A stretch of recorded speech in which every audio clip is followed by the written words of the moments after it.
Well, it is a story of a woman whose perfectly imperfect life made her who and what she is today. It's the story of a woman who, in pursuit of her dreams and aspirations, made other people realize that if you think that your life is hard and you're giving up on that because you think your life is unfair, think again. Because when you think that way, you are being unfair to your own self. It's the story of a woman who made people realize that sometimes problems are not too big. We are too small because we cannot handle them.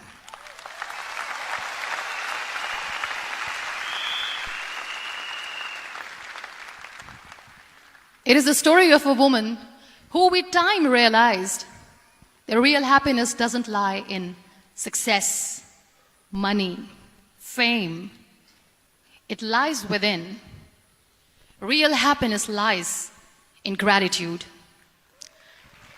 So I am here, and I'm going to share the story of that woman. That is my story.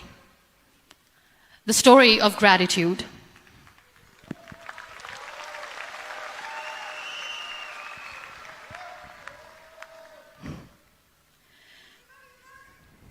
I love you too. I love you all. I believe in the power of words. Many people speak before they think. But I know the value of words. The words can make you, break you, they can heal your soul, they can damage you forever. So I always try to use the positive words in my life wherever I go. They call it adversity, I call it opportunity. They call it weakness, I call it strength. They call me disabled, I call myself differently abled. They see my disability. They see my disability, I see my ability. There are some incidents that happen in your life, and those incidents are so strong that they change your DNA. Those incidents or accidents are so strong that they break you physically. They deform your body, but they transform your soul.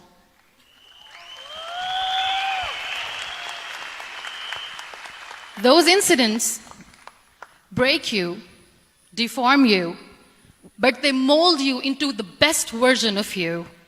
And the same thing happened to me. And I'm going to share what exactly happened to me. I was 18 years old when I got married. And this thing I'm sharing for the very first time on an international level. I was 18 years old when I got married. I belonged to a very conservative family, a Baloch family, where good daughters never say no to their parents. My father wanted me to get married. And all I said was, if that makes you happy, I'll say yes. And of course, it was never a happy marriage. Just about after 2 years of getting married, about 9 years ago, I met a car accident. Somehow my husband fell asleep and the car fell in the ditch. He managed to jump out, saved himself. I'm happy for him. But I stayed inside the car and I sustained a lot of injuries. The list is a bit long. Don't get scared. I'm perfectly fine now. Radius ulna of my right arm were fractured. The wrist was fractured. Shoulder bone and collarbone were fractured. My whole rib cage got fractured. And because of the rib cage injury, lungs and liver were badly injured. I couldn't breathe. I lost urinary bowel control. That's why I have to wear the bag wherever I go. But that injury that changed me and my life completely as a person and my perception towards living my life was the spine injury. 3 vertebrae of my backbone were completely crushed and I got paralyzed for the rest of my life. So this accident took place in a far-flung area in the outskirts of a very small province, Balochistan, where there was no first aid, no hospital, no ambulance. I was in the middle of nowhere in that toppled car. Many people came to rescue. They gave me CPR. They dragged me out of the car. And while they were dragging me out, I got the complete transection of my spinal cord. And now there was this debate going on. Should we keep it here? She's going to die. Where should we go? There is no ambulance. There was this four-wheeler Jeep standing in the corner of the street. They said, put her in the back of the Jeep and take her to the hospital, which is 3 hours away from this place. And I still remember that bumpy ride. I was all broken. They threw me at the back of the Jeep and they rushed me to the hospital. That is where I realized that my half body was fractured and half was paralyzed. I finally ended up in a hospital where I stayed for 2.5 months.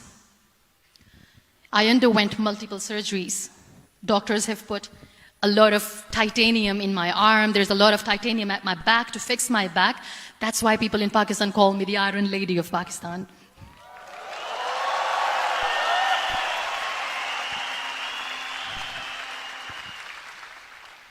Sometimes I wonder how easy it is for me to describe all this all over again.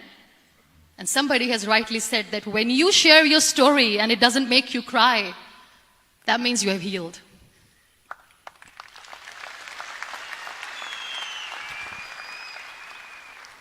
Those 2.5 months in the hospital were dreadful. I will not make up stories just to inspire you. I was at the verge of despair. One day, doctor came to me and he said, well, I heard that you wanted to be an artist, but you ended up being a housewife. I have a bad news for you.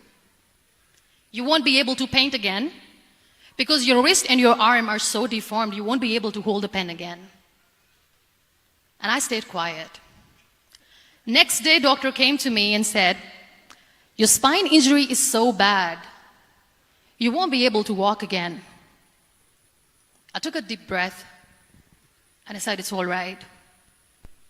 The very next day, doctor came to me and said, because of your spine injury and the fixation that you have in your back, you won't be able to give birth to a child again. That day, I was devastated. I still remember, I asked my mother, why me? And that is where I started to question my existence. Why am I even alive? What's the point of living? I cannot walk, I cannot paint, fine, I cannot be a mother. And we have this thing in our heads, being women, that we are incomplete without having children. I am going to be an incomplete woman for the rest of my life. What's the point? People are scared. They think I will get divorced. What is going to happen to me? Why me? Why am I alive? We all try to chase this tunnel. We all do this because we see light in the end of the tunnel, which keeps us going. My dear friends, in my situation, there was a tunnel that I had to roll on, but there was no light. And that is where I realized that the words have the power to heal the soul. My mother said to me, this too shall pass. God has a greater plan for you. I don't know what it is, but He surely has.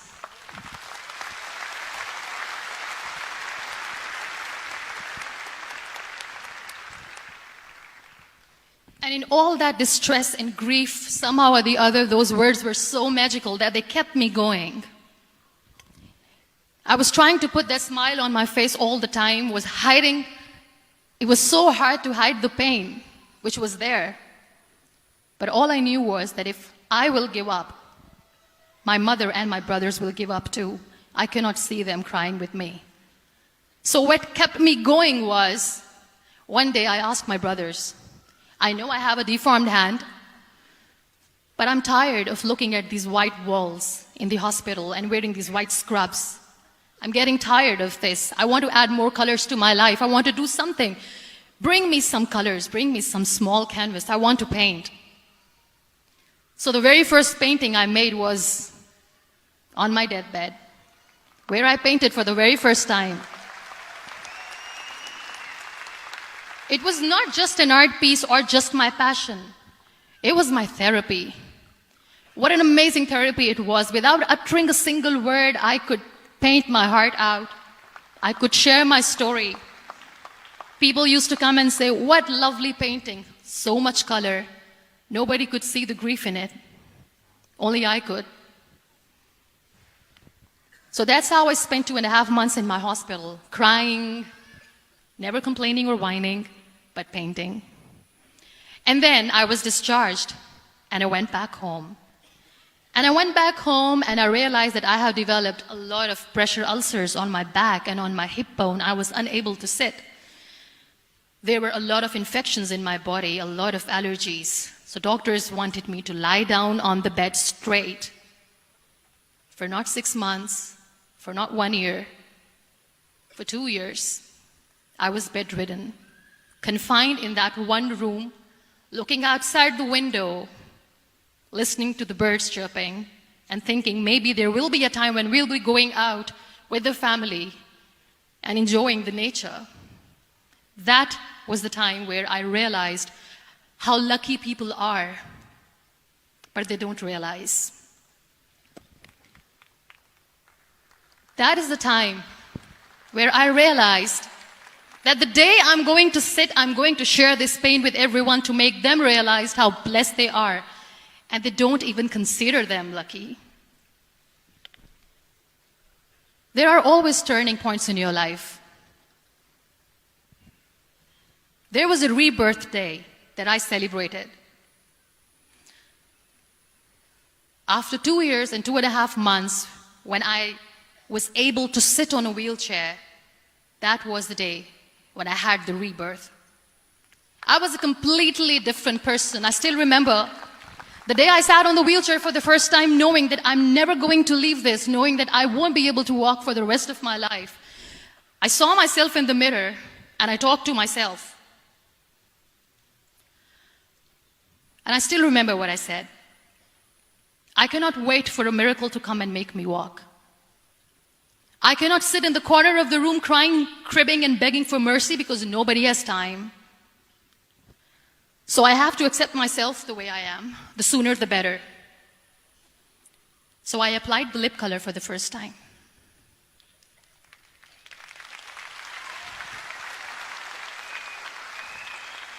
And I erased it. And I cried. And I said, what am I doing? A person on a wheelchair should not do this.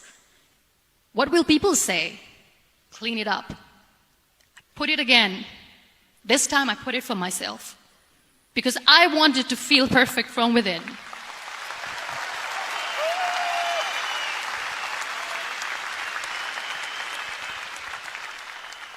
And that day I decided that I'm going to live life for myself. I am not going to be that perfect person for someone. I am just going to take this moment and I will make it perfect for myself. And you know how it all began? That day I decided that I'm going to fight my fears. We all have fears. Fear of unknown, fear of known, fear of losing people, fear of losing help, money. We want to excel in career, we want to become famous, we want to get money. We are scared all the time. So I wrote down one by one all those fears. And I decided that I'm going to overcome these fears one at a time. You know what was my biggest fear? Divorce. I couldn't stand this word. I was trying to cling on to this person who didn't want me anymore, but I said no. I have to make it work. But the day I decided that this is nothing but my fear, I liberated myself by setting him free. And I made myself emotionally so strong that the day I got the news that he's getting married, I sent him a text that I'm so happy for you and I wish you all the best. And he knows that I pray for him today.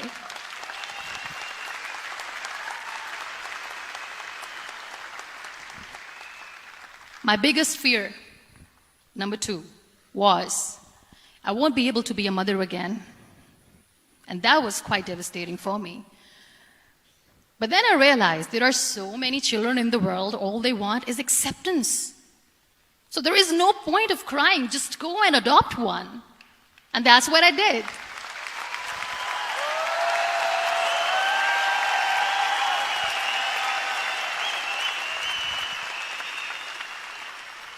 I gave my name in different organizations, different orphanages. I didn't mention that I'm on a wheelchair, dying to have a child. So I just told them that this is Muniba Mazari and she wants to adopt a boy or girl, whatsoever, but I want to adopt a kid. And I waited patiently. 2 years later, I got this call from a very small city in Pakistan. I got a call and they said, "Are you Muniba Mazari? There is a baby boy and would you like to adopt?" And when I say yes, I could literally feel the labor pain. I said, yes, yes, I am going to adopt him. I am coming to take him home.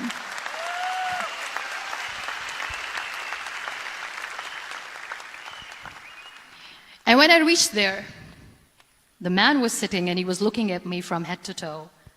And in back of my head, I kept thinking that, oh my God, he's going to say she's on the wheelchair, she doesn't deserve it. How is she going to take care of him?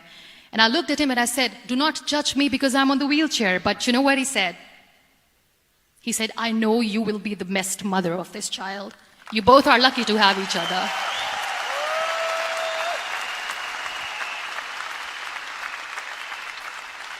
And that day, Niall was 2 years old, 2 days old, and today he's 6.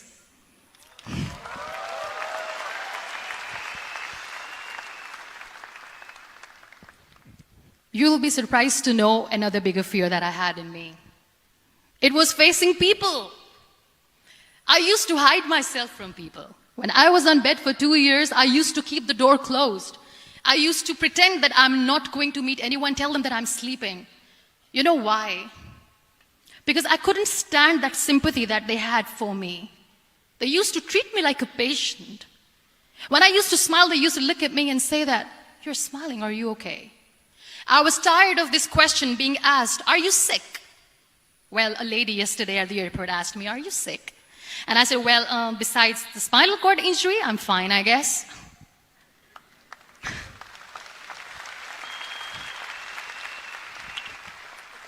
But those are really cute questions. They never used to feel cute when I was on the bed. So I used to hide myself from people, knowing that, oh my God, I'm not going to see that sympathy in their eyes. It's all right.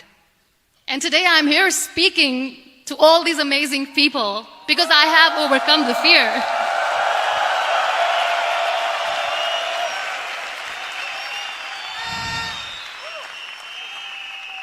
You know, when you end up being on the wheelchair, what's the most painful thing? That's another fear that people on the wheelchair or the people who are differently abled have in their hearts, but they never share. I'll share that with you. The lack of acceptance. People think that they will not be accepted by the people because we, in the world of perfect people, are imperfects. So I decided that instead of starting an NGO for disability awareness, which I know will not help anyone, I started to appear more in public. I started to paint. I always wanted to. I have done a lot of exhibitions. I'm Pakistan's first wheelchair-bound artist. I have done a lot of modeling campaigns, different campaigns for brands like Tony and Guy.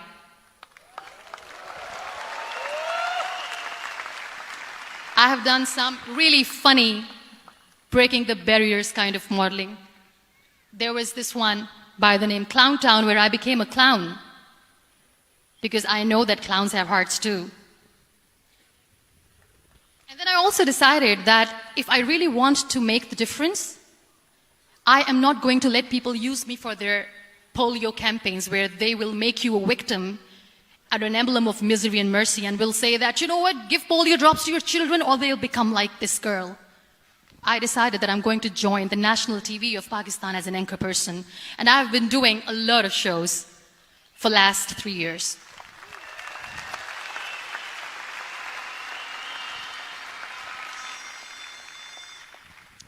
So when you accept yourself the way you are, the world recognizes you. It all starts from within. Thank you. I became the National Goodwill Ambassador for UN Women Pakistan, and now I speak for the rights of women, children. We talk about inclusion, diversity, gender equality, which is a must. I was featured in BBC 100 Women for 2015. I'm one of the Forbes 30 under 30 for 2016. And it all didn't happen alone. You all are thriving in your careers. You have bigger dreams and aspirations in life. Always remember one thing. On the road to success, there is always we, not me. Do not think that you alone can achieve things. No. There is always another person who is standing behind you, maybe not coming on the forefront, but behind you, praying for you and supporting you. Never lose that person. Never.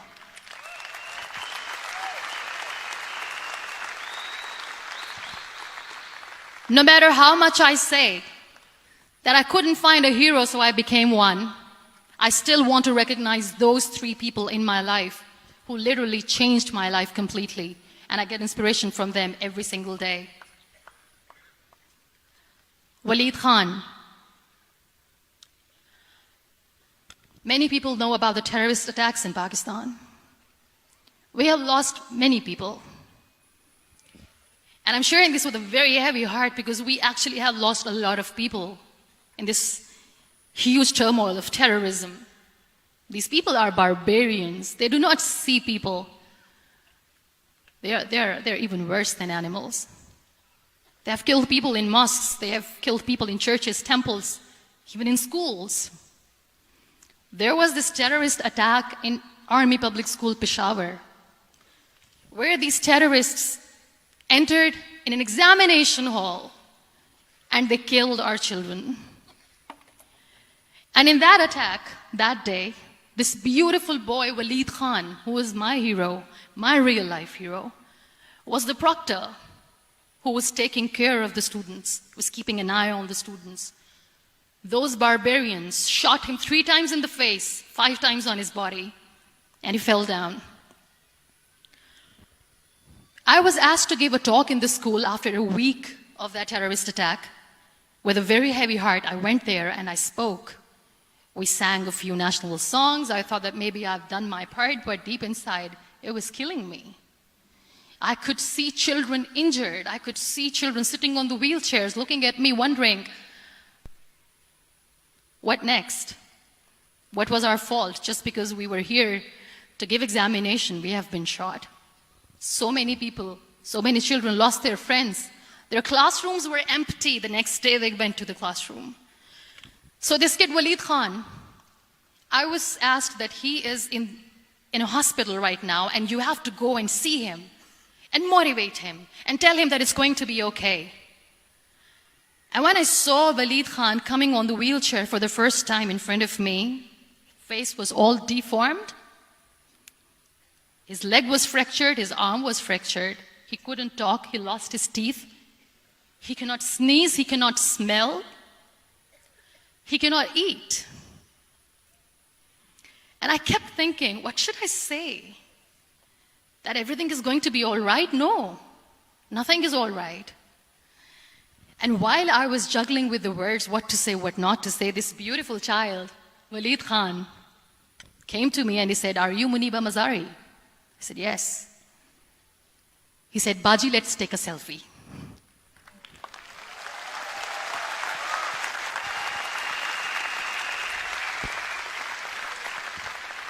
And with that beautiful, toothless smile of Waleed Khan, we took that beautiful selfie that I still have with me. I don't share that here because he was in a very bad shape that time. And that is where I realized that when I was thinking too much about his deformities, he's happy with himself. He doesn't even care. Because today he goes in the same school, and when somebody asks him that what happened to your face, why so many scars, you know what he says? "These scars are my medals and I wear them with pride."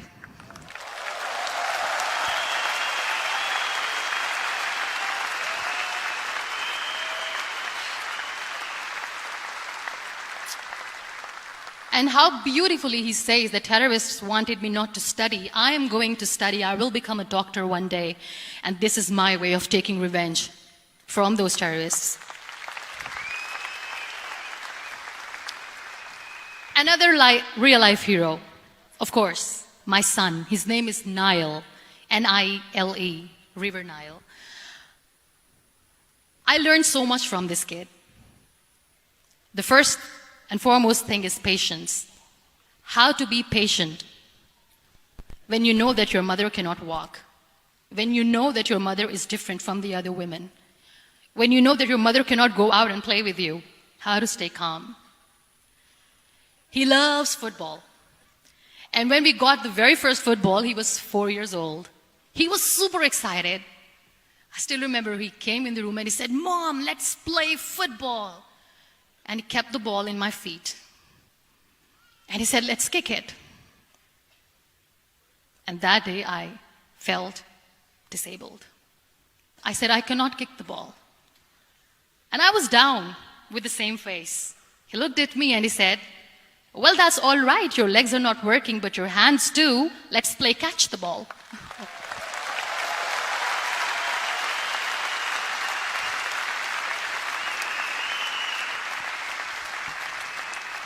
You know what? That day he made me realize that when you think your glass is half empty, come on, your glass is half full. It's all in here and here. Last but not least, the woman who made me realize that heroes have no gender. The woman who believed in me even when I was completely at the verge of despair, where everybody left, she was there. And every time I looked at her, without saying anything, she used to look at me and said, "This too shall pass. God has a bigger plan. And one day you will say that, oh my God, that is why God has chosen me." She never cried in front of me. She has always said that there will be haters, there will be naysayers, there will be disbelievers, and then there will be you proving them wrong. My mother.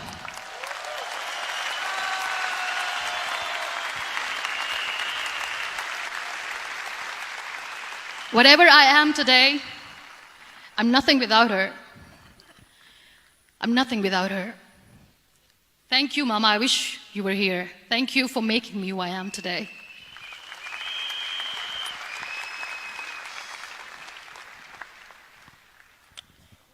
You know what? We human beings have a problem.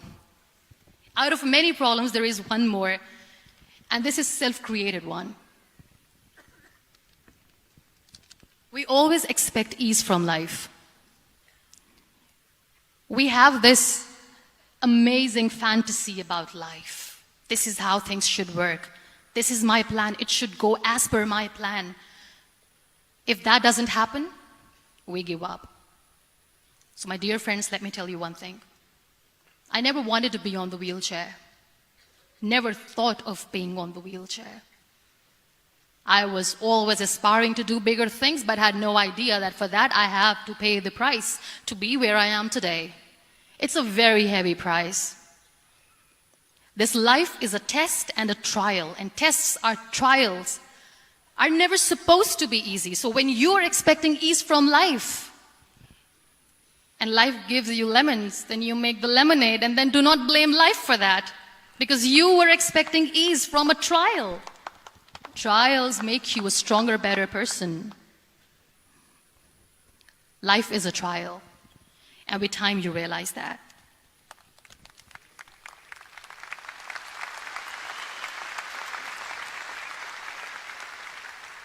It is okay to be scared. It is okay to cry. Everything is okay, but giving up should not be an option.